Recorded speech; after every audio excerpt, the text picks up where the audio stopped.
Eu estava chegando em casa com os meus filhos e os filhos do presbítero Davi, quando, ao ouvir o latido do cachorro, João Paulo, o filho dele, deu um pulo nos meus braços e gritou: "Pastor, tenha misericórdia de mim." Eu perguntei: "João, o que foi que aconteceu?" Ele disse: "Pastor, eu tenho medo do cão." Tentando acalmar aquela pobre criança, eu disse: "João, não precisa ter medo. O cachorro é pequeno e domesticado. Ele late, mas não morde." Alguém poderia ter dito o mesmo para Ananias, pois, embora tenha sido um touro violento, um lobo selvagem, Saulo estava sendo domesticado por Deus, irmãos.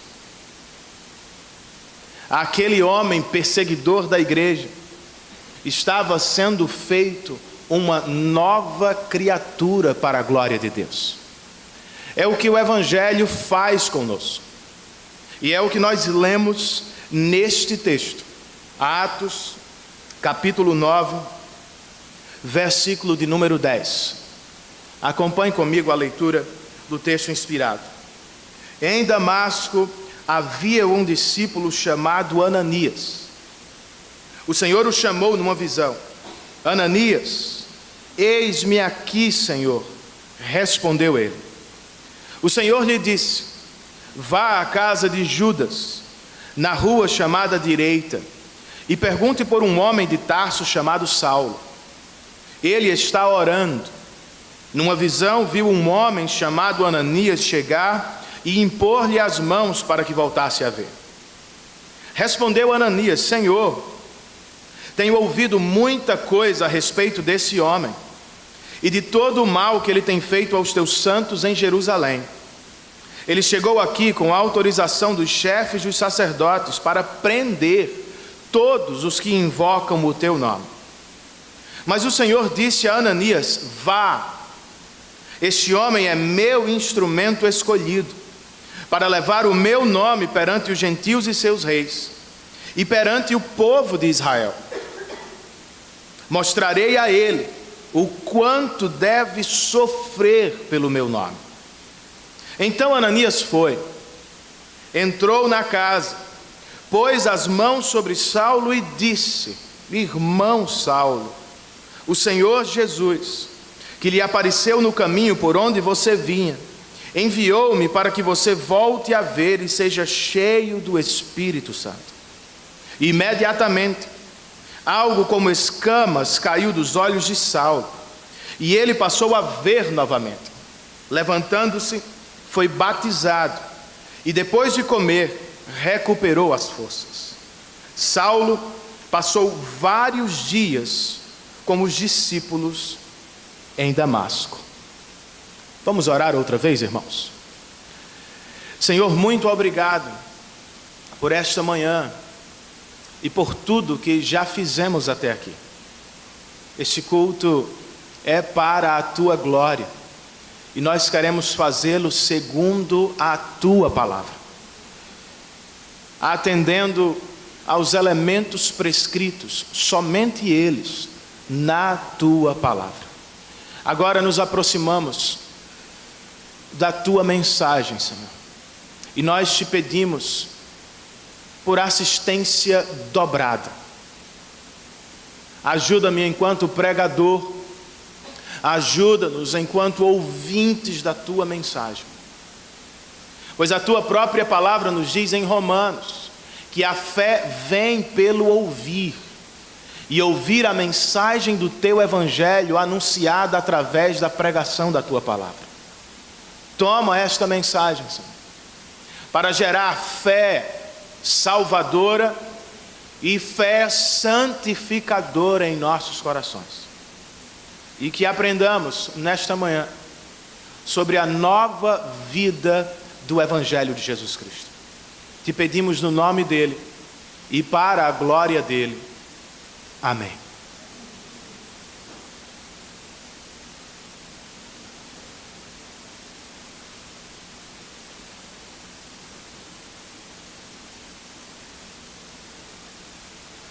o grande perseguidor da igreja foi parado pelo Deus do Evangelho.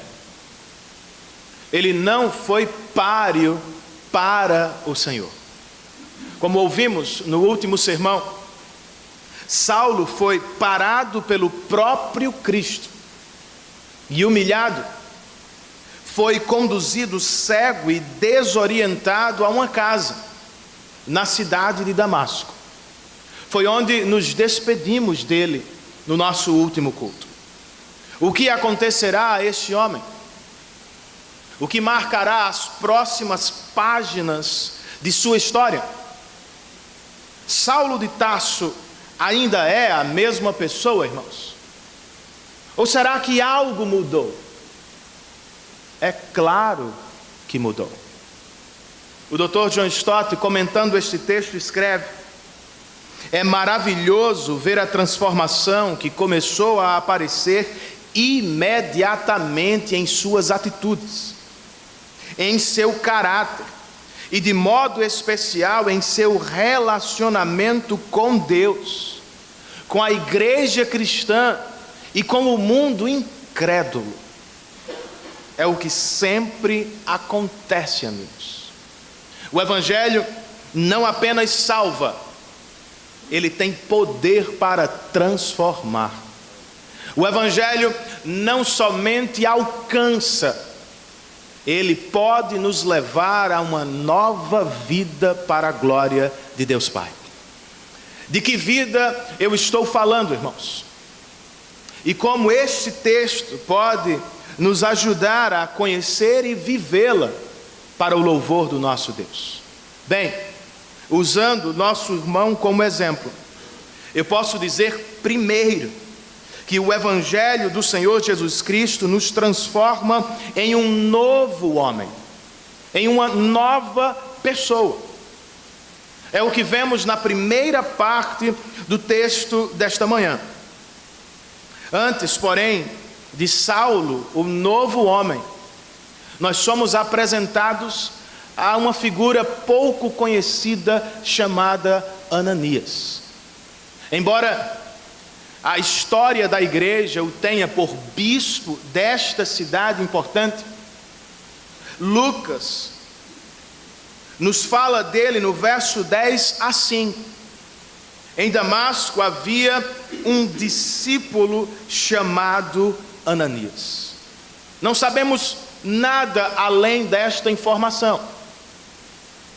Ele era um judeu, o seu nome não nos deixa enganados, que em algum ponto da história foi alcançado pelo Evangelho. Consequentemente, se tornou ele um discípulo de Cristo. Ponto. O que sabemos, à luz deste texto, é que, como um bom discípulo, Ananias era muito obediente a seu Senhor. Na sequência do texto, verso de número 10, o Senhor o chamou numa visão: Ananias. E ele respondeu: eis-me aqui, Senhor. Ele é bem pouco conhecido, eu sei. Mas ele entra para a história, irmãos, se assemelhando a dois grandes nomes do passado, Samuel e Isaías. Como estes, ao ouvir a voz do Senhor, Ananias prontamente disse: eis-me aqui. Sim, ele se apresenta para servir, Renan. Mas a missão dele não será nada fácil. A missão dele, irmãos, está no verso de número 11, quando o próprio Deus lhe disse: Ananias, vá à casa de Judas, na rua chamada Direita, e pergunte por um homem de Tarso chamado Saulo. Pense no susto que ele deve ter tomado. Por isso também, compreensivelmente, Ananias retrucou, versos 13 e 14, Senhor, tenho ouvido muita coisa a respeito desse homem, e de todo o mal que ele tem feito aos teus santos em Jerusalém. Ele chegou aqui com autorização dos chefes dos sacerdotes, para prender todos os que invocam o teu nome. De imediato, irmãos, parece-me que Ananias está dizendo algo do tipo: qualquer um, menos Saulo. E depois parece-me que ele está, por assim dizer, informando Deus acerca deste homem, como se o Senhor já não o conhecesse. Senhor, eu já ouvi falar de Saulo, eu sei do que ele fez em Jerusalém, também sei do que ele veio fazer em Damasco. O Senhor não sabe? Sabe, irmãos. Ananias até sabia de alguma coisa, mas havia algo que ele não conhecia. O que era, Renan? A esta altura, irmãos, Deus já estava fazendo de Saulo uma nova criatura para a glória de seu próprio nome. Qual é a prova que temos à luz deste texto? Bem, Lucas nos conta que ele estava orando. Na verdade, verso de número 11, são palavras do próprio Senhor: vá à casa de Judas, na rua chamada Direita, e pergunte por um homem de Tarso chamado Saulo. Ele está orando. Pelo que Saulo orava, irmãos, podemos supor que ele pedia perdão por todos os seus pecados, ou talvez que estivesse orando por sabedoria pelos próximos passos de sua vida, ou quem sabe, Saulo estava apenas louvando a Deus por sua imensa graça. Afinal das contas, ele foi poupado pela graça de Deus. São apenas suposições. O que sabemos de fato, como escreve John Stott outra vez comentando o texto, é que por causa de Cristo, Saulo gozava agora de um novo relacionamento com Deus, podendo chamá-lo não apenas de Senhor ou Criador, mas principalmente de Pai, pois o Espírito Santo já testificava com o Espírito dele, que agora em Cristo ele era filho adotivo de Deus. Por isso Saulo orava. Você também ora? Meu amigo, meu irmão em Cristo. Sim, a questão é muito importante, pois a oração pode revelar em que estado ou fase espiritual nós nos encontramos. De acordo com um presbítero de nossa igreja, nós conhecemos muito de um cristão através de sua oração, e eu concordo com ele. Algumas pessoas são artificiais, mudam a voz e empregam palavras de efeitos em suas orações. Outras, no entanto, sequer oram.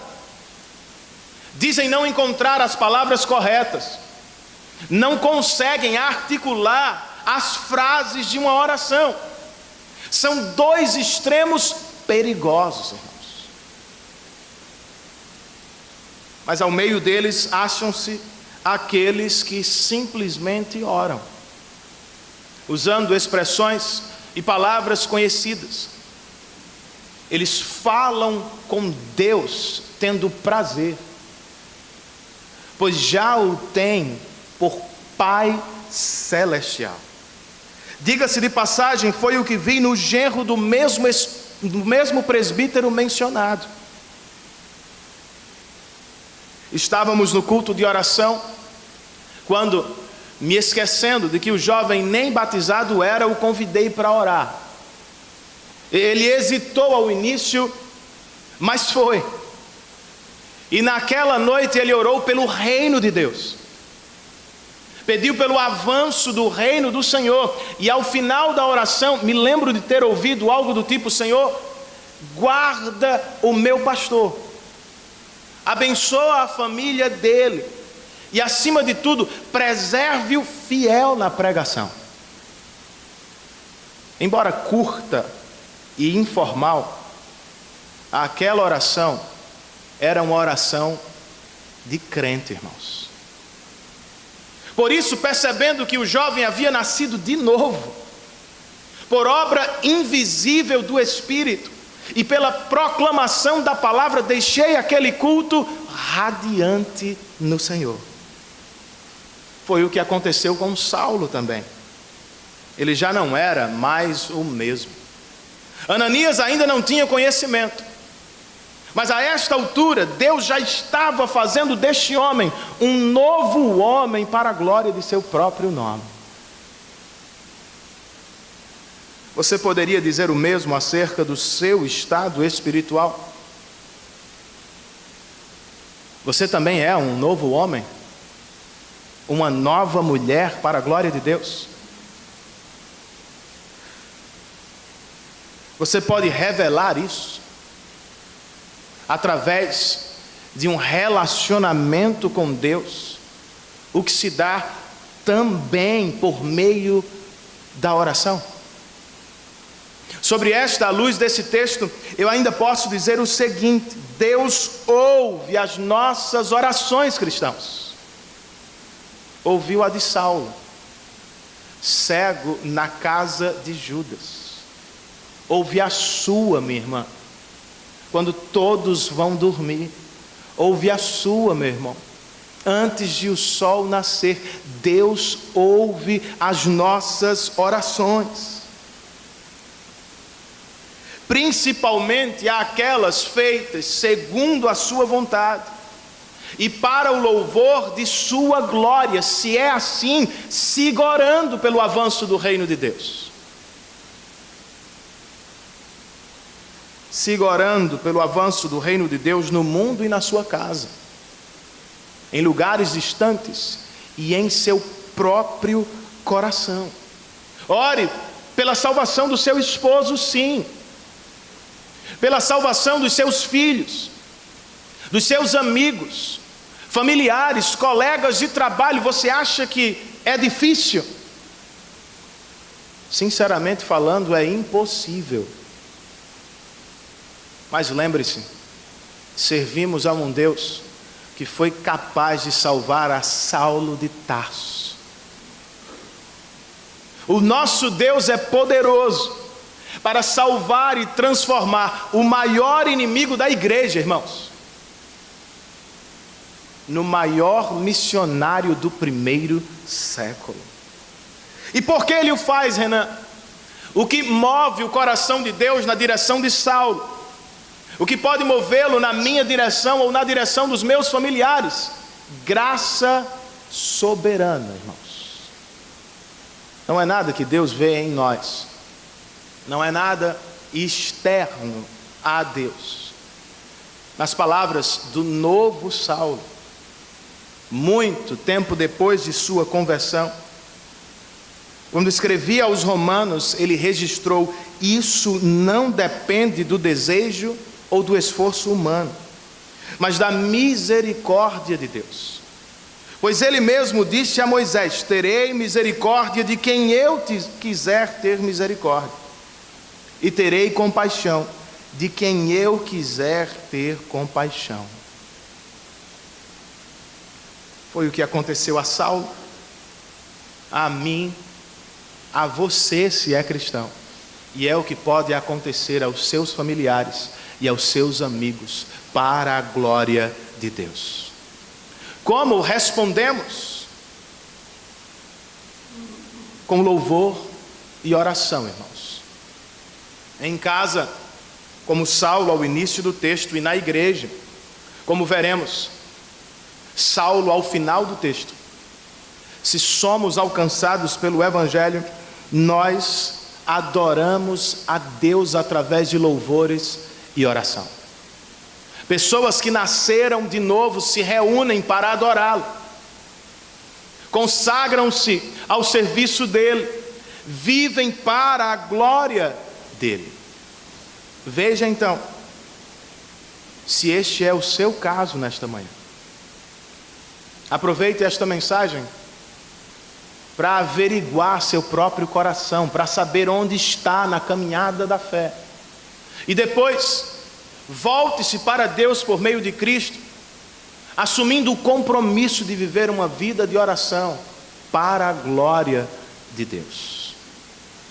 Saulo, à luz desse texto, já é um novo homem, irmãos. Ainda tendo o nosso irmão como exemplo, eu também posso dizer que o Evangelho nos oferece um novo propósito de vida. Qual era o de Saulo, irmãos? Nós o encontramos no verso do número 15, palavras do próprio Senhor.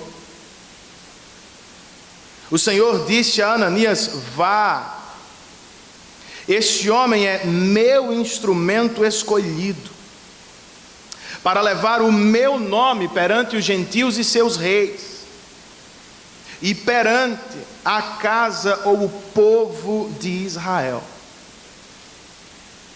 Saulo não será mais perseguidor, irmãos. Em vez de caçar cristãos, como fez até aqui, ele agora será instrumento de Deus para levar o Evangelho aos povos não alcançados. Instrumento, comenta o pastor Paulo Anglada, deste comentário que sugeri antes da mensagem, também pode ser traduzido por utensílio ou vaso. O próprio Saulo mais tarde escreveria aos Coríntios: temos, porém, este tesouro, o Evangelho, em vasos de barro, para que a excelência do poder seja de Deus e não nossa. Em outras palavras, Saulo havia sido escolhido, irmãos, para carregar o tesouro do Evangelho, para levar este tesouro a outras pessoas. Mas como é que se faz um vaso, irmãos? Ou ao menos, como é que se molda um vaso que vai carregar o tesouro do Evangelho? Você até pode ter outra resposta, mas a de Deus, goste você ou não, está no verso de número 16.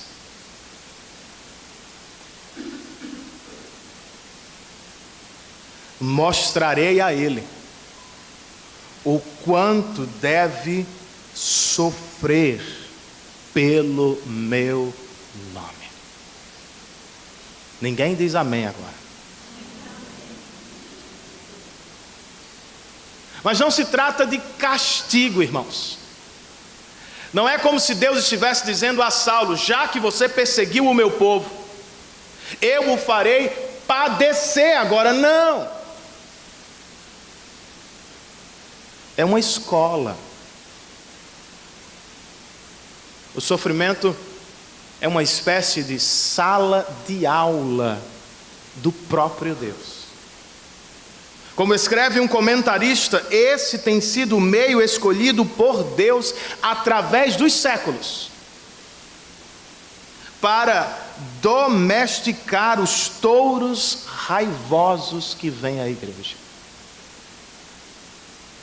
É assim, portanto, irmãos, que Deus transforma Saulos em Paulos. É assim que Deus prepara homens e mulheres para ministrar o seu caro Evangelho. O Senhor os faz sofrer pelo nome de Jesus Cristo. O sofrimento, então, é um instrumento nas mãos de Deus para nos tornar instrumentos para a glória de Deus. Como funciona na prática, Renan? Você sabe. Só não gosta. O sofrimento quebra. O sofrimento humilha. O sofrimento diminui. O sofrimento nos força ao tamanho real que temos. Diante dele não há grandes ou pequenos, ricos ou pobres, somos todos sofredores incapazes de resolver seus próprios problemas. Acima de tudo, irmãos, O sofrimento nos aproxima, não apenas uns dos outros. Principalmente o sofrimento nos aproxima do Senhor. É por isso que tenho insistido tanto com o conselho do pastor batista John Piper: não desperdice o seu sofrimento. Ele não é de todo ruim, ele não é independente, não tem vida própria. O seu sofrimento, o meu sofrimento, também está a serviço da glória de Deus. Ele nos aproxima do Senhor. É como nos conta certa garota que queria presentear a mãe,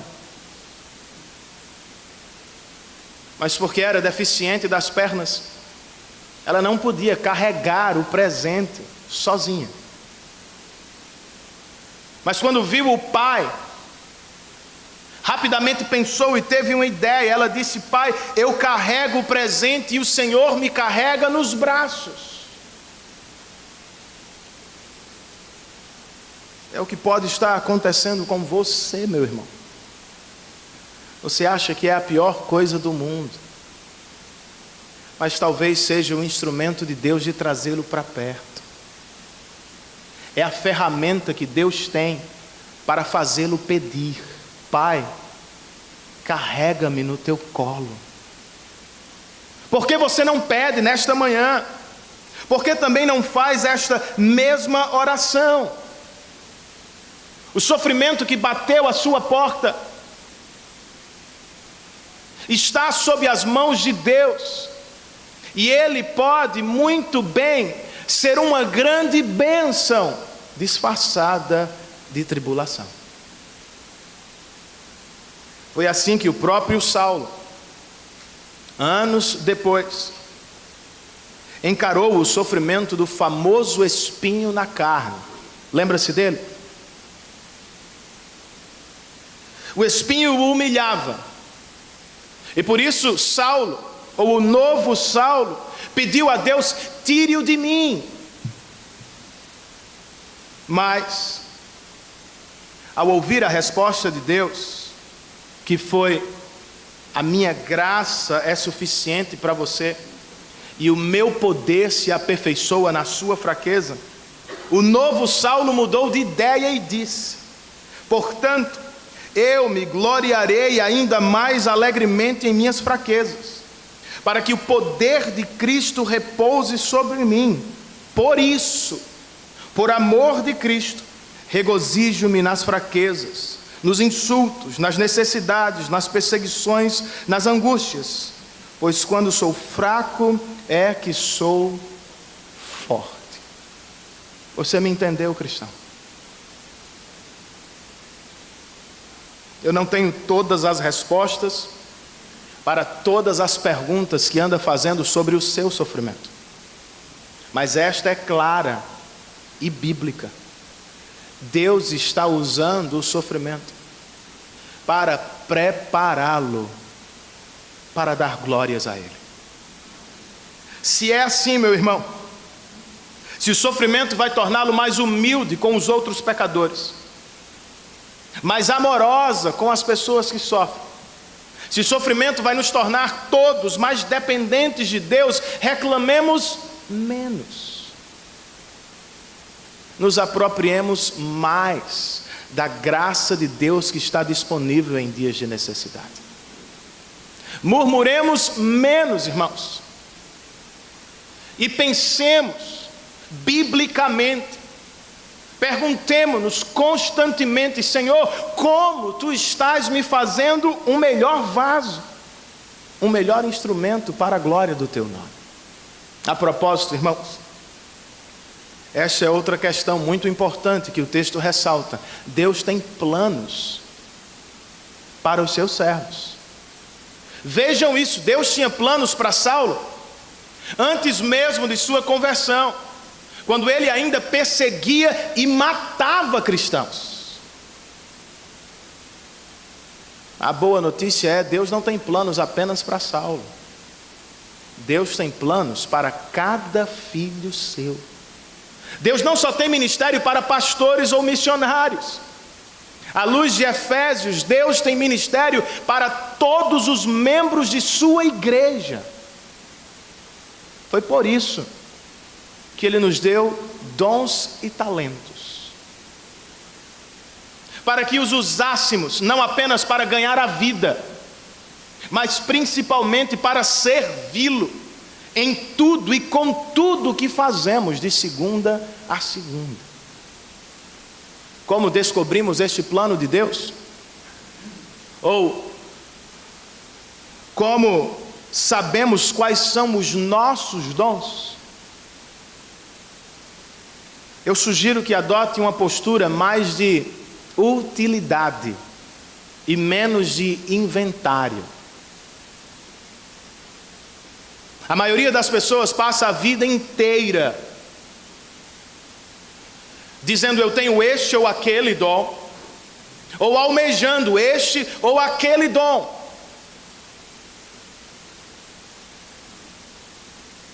Eu acho que seria muito melhor, irmãos, se nos apresentássemos para servir como o plano que Deus já colocou à nossa frente.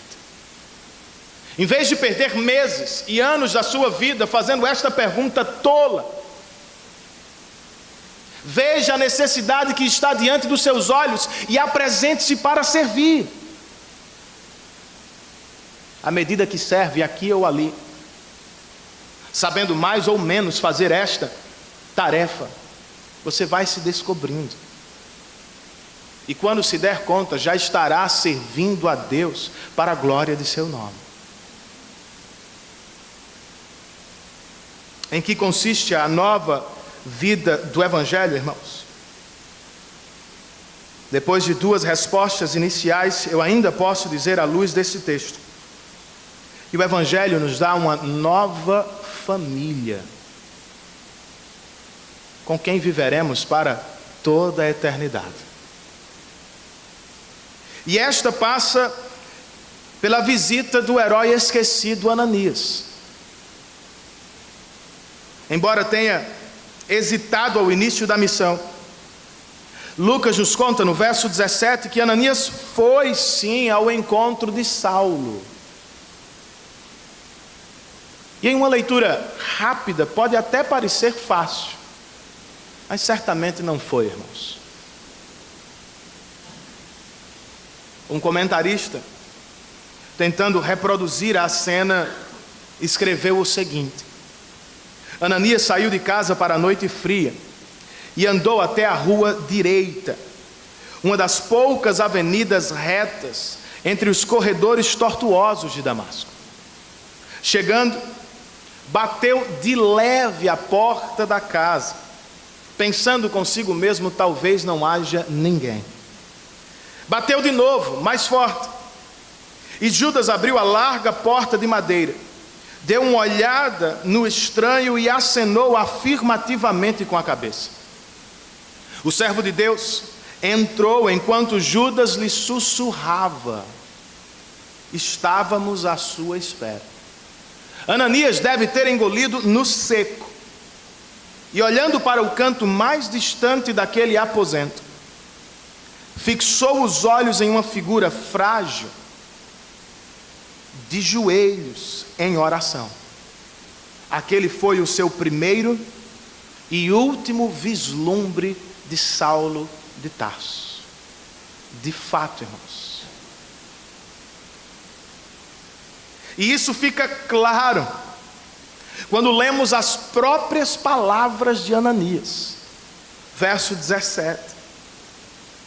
Ananias foi, entrou na casa, pôs as mãos sobre Saulo e disse: irmão Saulo, o Senhor Jesus, que lhe apareceu no caminho por onde você vinha, enviou-me para que você volte a ver e seja cheio do Espírito Santo. A parte final da fala dele revela o propósito de sua visita. Ele estava ali como mensageiro de Deus, para servir a Saulo. Contudo, o que mais me chama a atenção aqui, irmãos, é a expressão de abertura. Vocês anotaram? Ananias chama este homem que andava matando seus irmãos em Cristo de irmão Saulo. Para usar o comentário de John Stott, eu sempre sou tocado por essas palavras. Por quê? Porque bem podem ter sido as primeiras que Saulo ouviu de lábios cristãos após a conversão. E detalhe, eram palavras de boas-vindas. Devem ter sido música para os ouvidos do novo convertido.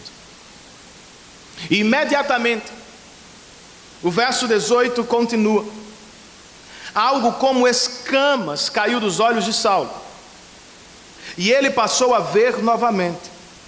Levantando-se, ele foi batizado. A queda das escamas dos olhos de Saulo é uma perfeita ilustração do que acontece a todo verdadeiro convertido. Pessoas que antes eram cegas, por causa do Espírito e da palavra, agora veem a glória de Deus brilhando na face de Cristo. Eis o que acontecera com Saulo. E o batismo que vem logo depois simboliza a purificação de seus pecados mediante o sangue de Cristo e o seu ingresso imediato na igreja de Cristo.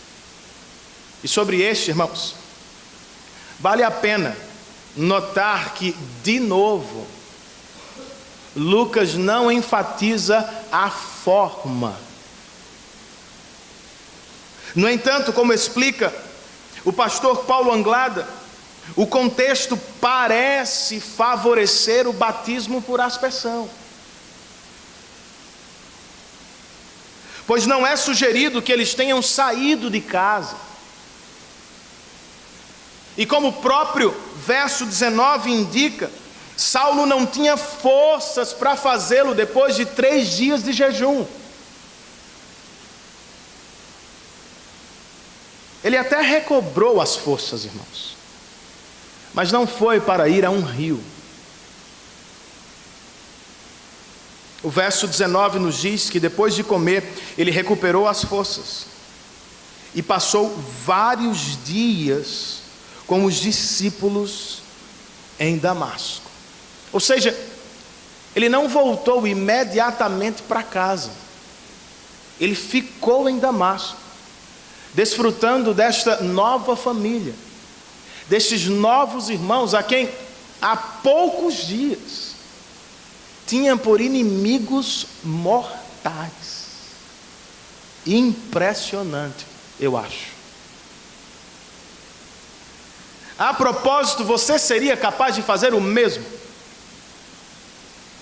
Digo, seria capaz de estender a mão a um Saulo que Deus transformou em seu irmão? E por que não o faríamos, cristãos? Se o próprio Deus lhes perdoou os pecados, deveríamos fazer o mesmo. E mais, se o próprio Cristo nos estendeu os braços na cruz, quando ainda éramos os seus inimigos, por que não vamos estender as mãos aos pecadores que agora são nossos irmãos e amigos? Quer uma tarefa prática para a sua semana, cristão? Procure um novo cristão entre nós. Descubra quem nasceu de novo nos últimos meses. Ou tome conhecimento de uma família que acabou de chegar de outra cidade à nossa igreja. E depois faça o que Ananias parece ter feito com Saulo. Ofereça-lhe um jantar na sua casa. Ele não só pregou a Saulo, ele não só o batizou diante da igreja. Ananias parece ter dado a Saulo um banquete. Faça o mesmo. Renan, eu não tenho tempo.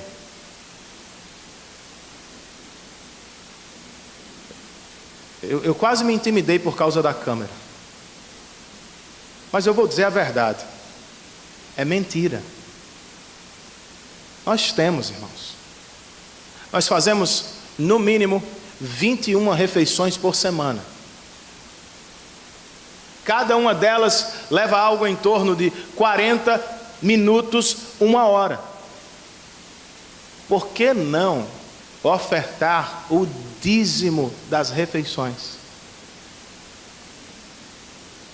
aos novos irmãos que chegaram entre nós? Por que não investir uma noite do mês, se da semana é muito, para receber uma família da igreja em sua casa? Por que não tirar um almoço da semana para ler a Bíblia como um novo cristão que está dando os primeiros passos? Por que não, irmãos?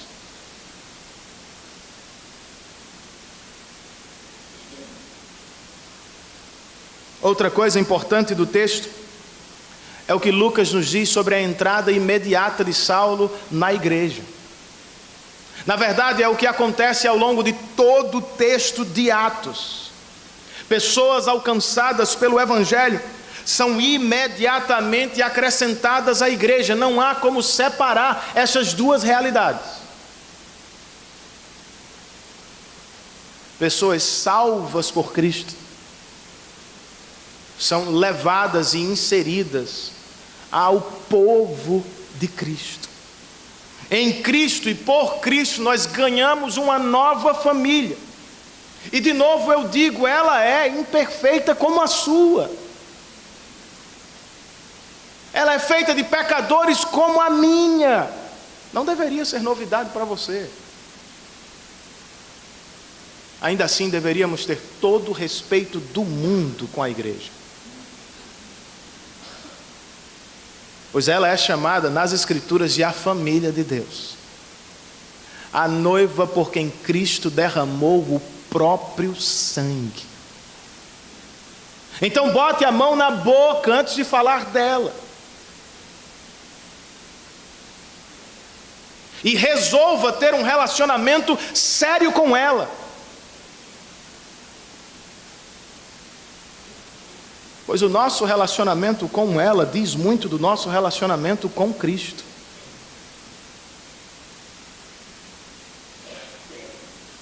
Além disso, irmãos, a igreja é o plano de Deus para nos preparar, tanto para esta quanto para a vida eterna, como em um casamento.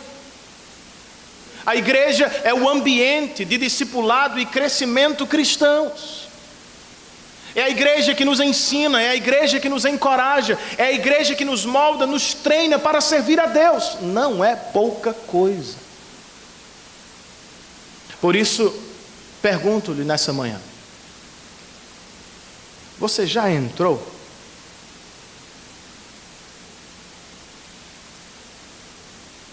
Em outras palavras, você já viveu uma conversão genuína? O que precede o ingresso na igreja visível de Cristo. Um convertido, se quer saber,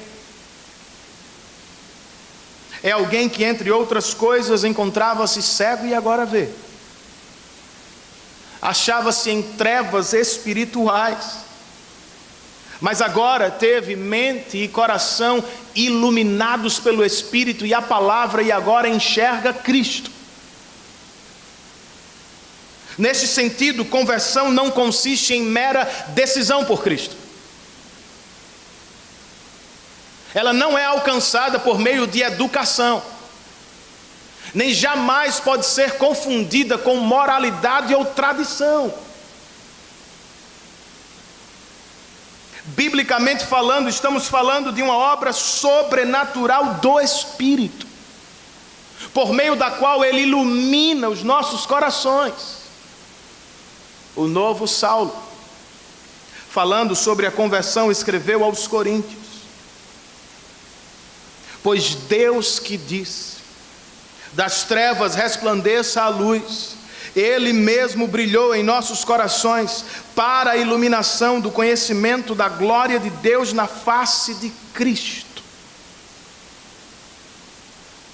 Isso já lhe aconteceu? Em algum momento da sua vida, como Saulo, você deixou de ser cego para as coisas de Deus? Você pode dizer com segurança que Cristo se tornou a pérola mais preciosa do seu coração? Os seus olhos em algum ponto da caminhada também se abriram para ver os seus pecados.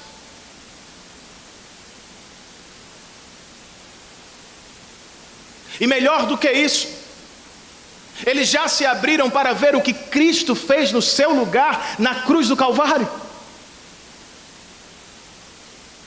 Você também é grato a Deus por Cristo. Você também ama a Deus por causa de Cristo. Você quer conhecê-lo, servi-lo. Cristo é o objeto de nossa máxima devoção ou adoração.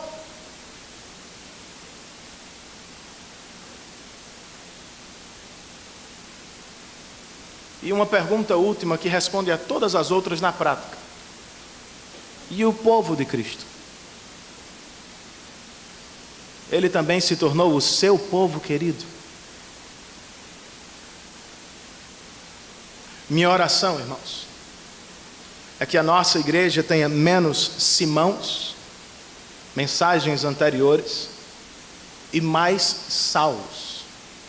Ou seja, menos falsos convertidos e mais verdadeiros convertidos. Que Deus nos ajude. E ao final desta mensagem, eu também posso dizer que Deus nos dê a obediência deste homem chamado Ananias. Notem isso, irmãos. Saulo começa o capítulo 9 perseguindo os cristãos, os discípulos, como se fosse um lobo selvagem. Mas a esta altura do texto, ele mesmo já é um discípulo de Cristo, um touro domesticado pelo Evangelho, pelo Espírito. Mas isso se deu através da obediência de um discípulo desconhecido. Pouco ou nada sabemos de Ananias. E ele não é o único, irmãos. Na verdade, há um número incontável de discípulos desconhecidos que servem no reino de Deus nos bastidores. São pais fiéis que ensinam e discipulam seus filhos. São professores comprometidos com o Evangelho e com o bem-estar eterno das crianças. São administradores de igrejas. São pastores locais, missionários distantes. São servos de Deus envolvidos com as mais diversas atividades profissionais, que seguem, obedecendo e servindo a Deus fielmente. Você é um deles. Seja encorajado nesta manhã. Lembre-se, o seu pequeno serviço pode resultar na conversão de grandes homens e mulheres de Deus. Siga investindo no seu filho. Não o troque por outras coisas. Siga investindo no seu aluno. Siga investindo no novo cristão com quem conversa sobre a Bíblia. E tenha uma certeza também no coração: Deus está vendo, irmão. E Ele vai presenteá-lo sem medida. Você foi fiel sobre o pouco, o Senhor o colocará sobre o muito. Palavras de Jesus. Alguns de nós, eu ouvi isso do Dr. Russell Shedd anos atrás, recebem parte do galardão ainda em vida. Aparentemente são mais privilegiados do que outros. Contudo, o mesmo Dr. Shedd continuou: muitos outros que sequer conhecemos o nome receberão um galardão melhor na glória. E talvez fiquemos surpresos com isso. Alguns servos de Deus que jamais conheceríamos na vida, uma mãe, um pai, um irmão lá no interior da Paraíba, quem sabe, irmãos, terá um presente melhor na glória do que muitos que tiveram seus nomes estampados e divulgados neste mundo. Sejamos, portanto, fiéis e sirvamos com obediência àquele que não poupou o seu próprio Filho para nos salvar na cruz do Calvário.